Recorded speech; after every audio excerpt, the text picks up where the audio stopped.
Hello viewers, welcome to Knock TV, the new modern English essay that I am going to explain is super, S-U-P-E-R. There is only one word in the title but it gives a very comprehensive meaning, and the first sentence that I have written on the whiteboard, that is small title with big message, and there is serious purpose behind the style and irony. You will see the style and irony in this chapter, but behind the style and irony, you will see the very important moral lesson that is given through the writer. Although there is no writer of this story is the writer of this story is anonymous. Anonymous कहते हैं ऐसा आदमी जिसको हम नहीं जानते हों। आप तक एक मैसेज पहुंचाना होता है, लिखने वाला कोई भी हो उसको आप छोड़ें। आप इससे पहले भी कई स्टोरी पढ़ चुके हैं, जैसा कि द फुलिश क्वेक, जो बेवकूफ़ अताई जो था वो भी आपने पढ़ी थी, वो भी ऐसी थी, वो भी एक फोक स्टोरी थी। ये भी एक स्टोरी है, मैसेज इसका इम्पोर्टेंट है, मैसेज आप तक पहुंच रहा है, इसी के बारे में हम पढ़ने वाले हैं। सुपर का मतलब क्या होता है? सुपर का मतलब जो आप समझ रहे हैं वही होता है। सुपर का मतलब आला होता है, एक्सपोर्ट क्वालिटी होता है, ग्रेट कह लें आप इसको। यहाँ जो यूज़ हुआ है वो 3-4 मीनिंग में हुआ है। चूँकि ये चैप्टर है, यहाँ थोड़ा सा वाइडर मीनिंग में लिया इसने। यहाँ सुपर को उसने कर्टसी भी कहा है, और सुपर को उसने टॉलरेंस भी कहा है, लेकिन सुपर को उसने लव भी कहा है। सुपर को उसने जिसे कहते हैं ना से प्लीज़, किसी को प्लीज़ कहना, ये भी कहा है। चूँकि इसका जो रिज़ल्ट निकलता है वो ऐसा ही निकलता है। कुछ ये इंसान को कहता है कि इंसान को अल्लाह ताला ने बनाया अशरफुल मखलूक़ात। अल्लाह ताला खुद कह रहे हैं फ़ी अहसन तक़वीम, मैंने इसको बेहतरीन बनाया, और साथ ही ये कहा कि अशरफुल मखलूक़ात। तो सुपर तो इंसान को होना चाहिए ना। तो कोई आदमी अपने साथ सुपरमैन नहीं लगाता, सिवाय कहानियों स्टोरियों के या मूवीज़ के। यहाँ तो यूज़ होता है, लेकिन आदमी जितना भी अमीर हो जाएगा वो अपने साथ ये तो लगा सकता है कि सुपर लाखपति, सुपर मिलीनियर, लेकिन ये कभी नहीं लगाएगा सुपरमैन। तो अब उसने कहा है कि लोग अपनी बनाई हुई चीज़ों के साथ तो सुपर लगाते हैं, लेकिन खुद नहीं सुपर बनते। कैसी चीज़ें? उसने कुछ नाम भी लिखे हैं, आपको बताए जाएंगे। सुपर बिस्कुट हैं, सुपर सिगरेट हैं, सुपर टूथपेस्ट है, सुपर फैन है, सुपर मोबाइल है। हर चीज़ अपनी बनाई हुई सुपर है, लेकिन जो बनाने वाला वो सुपर नहीं है। क्यों सुपर नहीं है? कि इंसान के अंदर से वो खामियां आ गई हैं, खूबियां निकल चुकी हैं जो कभी प्रीवियस इंसान में होती थी। उसने बताया भी है यहाँ कि माजी के इंसान में और प्रेजेंट के इंसान में क्या क्या फ़र्क है, what is the difference between the people of the old age and the people of the present age. तो पहले सेंटेंस जो मैं लिखा उसको एक्सप्लेन करता चलूँ। उसने कहा कि ये एक मैसेज है, ये मैसेज एक वर्ड के टाइटल का मैसेज बड़ा है, और ये इसके अंदर से जिसे कहते हैं ना इंटरनल ट्रेट्स, इंसान के अंदर इंटरनल ट्रेट्स होती हैं, खूबियाँ होती हैं, उनको उसने उजागर करने की कोशिश की है, behind the satire and the irony. और दूसरा जो उसने तीसरा लिखा, उसने कहा the use of super as a prefix, super poetry. देखें, इंग्लिश में हम दो वर्ड यूज़ करते हैं, एक को हम कहते हैं प्रीफिक्स, इसको हम कहते हैं, एक को हम कहते हैं प्रीफिक्स का मतलब होता है जो किसी वर्ड के शुरू में लगाया जाता है, और एक होता है सुफिक्स जो किसी वर्ड के बाद में लगाया जाता है, उसका मीनिंग चेंज हो जाता है। जिस तरह मैं कहता हूँ करेज, करेज का मतलब क्या होता है? हौसला, जुर्रत। अगर मैं लगा दूँ डिसकरेज, तो मैंने डिस जो लगाया, दिस इज कॉल्ड प्रीफिक्स। इसे कहते हैं प्रीफिक्स, इसे कहते हैं साबका। उर्दू में साबका कहते हैं, ये उर्दू में भी यूज़ होते हैं। जैसे हम कहते हैं ना आशना, ना समझ, नादान, उर्दू में भी यूज़ हो गया, इंग्लिश में भी यूज़ होते हैं। और शुरू में जो लगे उससे क्या कहते हैं? प्रीफिक्स। जो बाद में लगे उससे क्या कहते हैं? सुफिक्स। बाद वाले को उर्दू में लाहका कहते हैं और शुरू वाले को उर्दू में साबका कहते हैं। हम यही बात उसने कहा था कि हम चीज़ तो बनाते हैं ऑर्डिनरी, आम सी चीज़ बनाते हैं। एक सोप बना लिया, चले साबुन बना लिया, आम सोप है, उसके शुरू में सुपर लगा दें। क्यों लगाते हैं हम? कि हमारी सेल बढ़ जाए, बेचने के लिए। ऐसा कौन करता है? ट्रेडर करते हैं, मर्चेंट्स करते हैं, शॉपकीपर करते हैं। सोप के साथ सुपर सोप लिख दिया, चॉकलेट के साथ सुपर चॉकलेट लिख दिया, सिगरेट के साथ सुपर सिगरेट लिख दिए, टूथपेस्ट के साथ सुपर टूथपेस्ट लिख दिया, एंड फैन के साथ सुपर फैन लिख दिया। और भी बहुत सी एग्जांपल दी जा सकती हैं। कह रहे हैं हम लोग, इंसान जो है जिसको सुपर होना चाहिए वो सुपर नहीं है, और उसकी बनाई हुई चीज़ें कैसे सुपर हो सकती हैं? कह रहा है एक इसी तरह उसने एग्जांपल दी कि एक मिलीनियर बंदा जो है, एक लाखपति जो है, वो तो कह सकता है सुपर मिलीनियर, कभी वो सुपरमैन नहीं कहेगा। इसलिए कि सुपर बनना थोड़ा डिफ़िकल्ट है, मुश्किल है। और यही उसने इखलाकी सबक दिया है इसके पीछे। फिर उसने एक और बात की है, पास्ट के लोगों की बात की है। कहते हैं माजी के लोग जो थे वो मेहनती थे, वो बहादुर थे, जंगों में लड़के आते थे, तमगे मिलते थे, मेडल्स, दे गेट मेडल्स हासिल करते थे, बहादुरी पे हासिल करते थे। फिर हमारे हीरोज़ हैं, खा वो फिल्म इंडस्ट्री के हीरो हैं, खा वो हमारे इंजीनियर हैं, खा वो हमारे डॉक्टर हैं, कह रहे हैं आज भी उनका नाम किताबों में ज़िंदा है, तस्वीरों में ज़िंदा है। आज भी हमारे हीरोज़ और जिनको मेडल्स मिले हैं उनकी नाम किताबों में है और मेडल के साथ नाम है। फिर कहता है कुछ नेक लोग गुजरे हैं हमारे अंदर जिनको वली अल्लाह कहते हैं। कहता है उनके टॉम देखें, मज़ार देखें, शराइन देखें, आज भी लोगों की रौनक है वहाँ। कह रहा है ये लोग असल में ये लोग सीरत रखते थे, ये लोग कटसी रखते थे, ये लोग कोऑपरेटिव थे। पुराने लोगों की बात कर रहा है कि पुराने लोग जो थे वो कोऑपरेटिव थे, वो अपनी इज्जत नफ्स का ख्याल रखते थे, गैरत के नाम पे मर मिट जाते थे। और कहता है कि उसी वक्त म्यूज़िक जो था, ये लड़कियों का नंगे सर फिरना, लड़कियों के जो था शॉर्ट लिबास में फिरना, म्यूज़िक पे डांस करना, शादी ब्याह पे, कहता है ये नहीं था पुराने दौर में। पुराने वाले थोड़े से अपनी ईगो को कायम रखते थे, अपनी थोड़ी सी जिसे कहते हैं बात का मान रखते थे, वो बात कह के डट जाते थे। वही कह रहा है कि वो लोग थोड़े से सीरत व किरदार के पुख्ता थे। लेकिन दूसरे उसने कहा है प्रेजेंट डे के लोग, जो मौजूदा दौर के लोग हैं, ये इज़्ज़त तो अवेल करना चाहते हैं। उसने कहा कि ये नेक नज़र आना चाहते हैं लेकिन नेक बनना नहीं चाहते।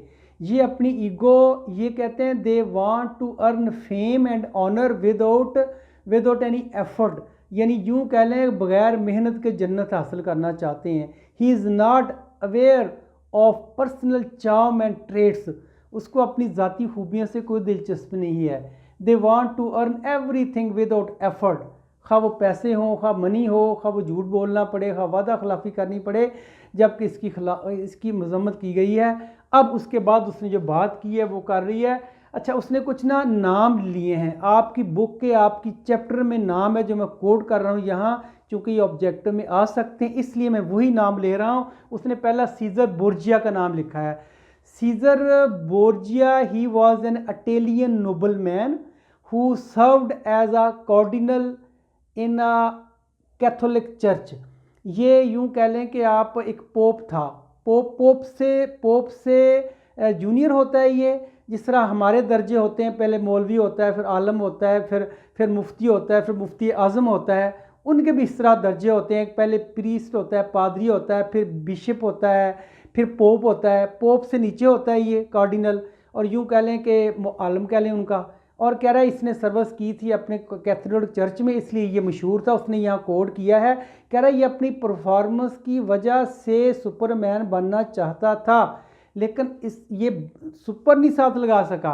अब दूसरी एग्जांपल उसने कोड की है यहाँ, वो है बर्नार्ड शॉ की। बर्नार्ड शॉ आपको पता है कि प्ले राइट था, एक राइटर था। तो कह रहा है उसने ये फर्स्ट टाइम लफ्ज़ यूज़ किया था सुपर, बगैर ये एज अ प्रीफिक्स यूज़ किया था उसने, एज अ प्रीफिक्स सुपरमैन के साथ लगा के उसने कहा था कि ये हो सकता है, ये पॉसिबल नहीं है, क्योंकि ये है तो फिल्मों मूवियों में या ड्रामों में तो हो सकता है। अब उसने एक तीसरा नाम लिया रॉकफेलर का। मैंने आपको बता दिया ही was an American business magnet या फिलेंथ्रोपिस्ट। मैग्नेट कहते हैं रिच मैन को, टाइकॉन को, और फिलेंथ्रोपिस्ट कहते हैं जो इंसान दोस्त हो, the person who serve the human being, जो इंसान की खिदमत करता हो। कह रहा है ये जो रॉक फिलर है ये एक मशहूर आदमी था, अमीर आदमी था, लेकिन कपड़ों का ख्याल ये भी नहीं रखता था, ये आम लोगों की तरह कपड़े पहनता था, अपनी ड्रेसिंग का ख्याल नहीं रखता था, अपनी वज़ा-ओ-क़ता का ख्याल नहीं रखता था। फिर उसने एक एग्जांपल कोट की है कैसर की। कैसर कह रहा कि ये किंग ऑफ ऑस्ट्रिया का बादशाह था, आर्मी में भी रहा, आर्मी ऑफिसर था। कह रहा है इसकी इज़्ज़त थी इसके रैंक की वजह से, अदरवाइज जनरल लोगों में ये आम कपड़े पहनता था, आम लोगों की तरह रहता था और आम आदमी था, ख़ास नहीं था ये। फिर उसने नेक्स्ट बात की है पीपल में बी सुपर मिलीनियर। मैंने आपको बता भी चुका हूँ कि लोग सुपर लाखपति बनना चाहते हैं लेकिन सुपरमैन नहीं बनते। सुपरमैन बनने के लिए मैंने आपको कहा ना कि उनको कुछ सीरत व किरदार अपनाने पड़ते हैं जो कि इस तरह पॉसिबल नहीं है। फिर उसने एक एग्जांपल दी है, उसने कहा था सुपर टेलर सुपर ट्राउज़र, उसने आपकी बुक में लिखा हुआ है। उसने कहा सुपरमैन नहीं बनता, सुपर टेलर बन जाता है, शॉप का नाम रख लेता है। इसलिए रखता है कि उस he wants to increase his income बढ़ाना चाहता है by hook and by crook, लोगों को दिखाकर, ओनली एन आई वॉश, दिखावा करता है, जिसे कहते हैं ना कि एक दिखावा करके वो अपनी इनकम को बढ़ाना चाहता है। सुपर दुकान समय के, क्योंकि सुपर ट्राउज़र बेचने के लिए सुपर टेलर भी होना चाहिए, तो कह रहा है वो अपने सुपर टेलर सुपर ट्राउज़र बेचता है सुपर साथ लगाकर। ये उसका तरीका है लोगों को बेचने का, लोगों को माल अपना बेचने का, लूटने का। फिर उसने यूज़ किया excessive use of the word super, कह रहा है सुपर जो है वो इस तरह एक्सेसिव यूज़ में आ रहा है, इस तरह बहुत ज़्यादा यूज़ हो रहा है, इतना ज़्यादा, जिसे कहते हैं ना excess of everything is bad, इतना ज़्यादा यूज़ हो रहा है कि अब इसकी वैल्यू ख़त्म हो गई, डी वैल्यू हो गया ये। The excessive use of word super has minimised it's worth, इसकी वर्थ को उसने कम कर दिया है। फिर उसने कहा it has become an ordinary word, ordinary thing के साथ लगा हुआ, लोग इसको ऑर्डिनरी समझते हैं, सुपर चीज़ नहीं समझते। अब कह रहा है इसका एक्सेसिव यूज़ ना करें, जहाँ ज़रूरत हो, जो चीज़ वाकई सुपर है, रेयर सुपर है, जो उसके साथ आप लगा सकते हैं, हर जगह सुपर यूज़ ना करें। फिर उसने एक और बात की है, super with everything is only on I wash, जो मैंने अभी आपको बताया, आई वॉश होता है दिखावा, सुपर हर चीज़ के साथ सुपर जो है वो कह रहा है कि दिखावा है, एक आई वॉश है, एक धोखा है। साथ एक और वर्ड लिखा है हुड विंग्स, हुड विंग्स कहते हैं, ये भी धोखा ही होता है, नज़र का धोखा, फ्रेब, चीटिंग, इसका सारा मतलब ये होता है। फिर उसने एक बात और की थी, उसने बात की थी ordinary things are camouflage with super prefix, ये बात बड़ी अहम है जो उसने की है आपकी बुक में। उसने कहा कि आम चीज़ों के साथ हम लफ्ज़ प्रीफिक्स लगाते हैं, दैट इज़ सुपर, उसके साथ लगा के लफ्ज़ हमारा कैमोफ्लेज्ड हो जाता है। कैमोफ्लेज कहते हैं छुपाना, हाइड करना, टू हाइड समथिंग, पर्दा डालना उसके ऊपर। तो अब कह रहा है कि हम आम चीज़ होती है, ऑर्डनरी चीज़ होती है, हर चीज़ में मिलावट है, कोई चीज़ आपको खालिस नहीं मिलती बाज़ार से, और साथ सुपर लगा देते हैं। अब कह रहा है सुपर लगाना है तो उस इंसान के साथ लगाएं जो वाकई सुपर है और वो अपने किरदार से साबित करेगा। अब कह रहा है कि हमें कोई चीज़ खालिस नहीं मिलती, लेकिन हम सुपर लगाते हैं। Super things are not really available in the market but we use super to increase its sale, इसकी सेल बढ़ाने के लिए हम लोग सुपर यूज़ करते हैं। कह रहा है ये गलत है। फिर उसने एक और चीज़ लिखी है, the word super should be used where the product is really super quality. ये आखिरी उसने आपको एक नसीहत की है शॉपकीपर को, मर्चेंट को, ट्रेडर को, कि सुपर आप उस चीज़ के साथ लगाएं जो वाकई सुपर है, और जो वाकई मार्केट में कोई ख़रीदे तो उसको पता चल जाए सुपर है और आला है, और दूसरी चीज़ों के साथ सुपर ना लगाएं, इसकी वर्थ डाउन हो रही है, इसकी वर्थ जो है ना वो कम हो रही है। और आखिर में उसने इसका रिजल्ट निकाला है, रिजल्ट आपकी बुक में लिखा हुआ है। रिजल्ट ये निकाला है, all that glitter is not gold, हर चमकने वाली चीज़ सोना नहीं होती, जिसको आप सुपर देखते हैं सारी सुपर नहीं होती। इसी तरह ये चीज़ें वो हमें नसीहत करता है कि जब आप चीज़ लें तो देख सोच के लें, समझ के लें, सुपर लिखा हुआ देख कर ना लें। ये एक आई वॉश है, ये एक हुड विंक है, ये एक धोखा है, फ्रेब है। सो व्यूअर, इसके साथ ही हमारा चैप्टर ख़त्म होता है। Thank you very much for watching my video till last.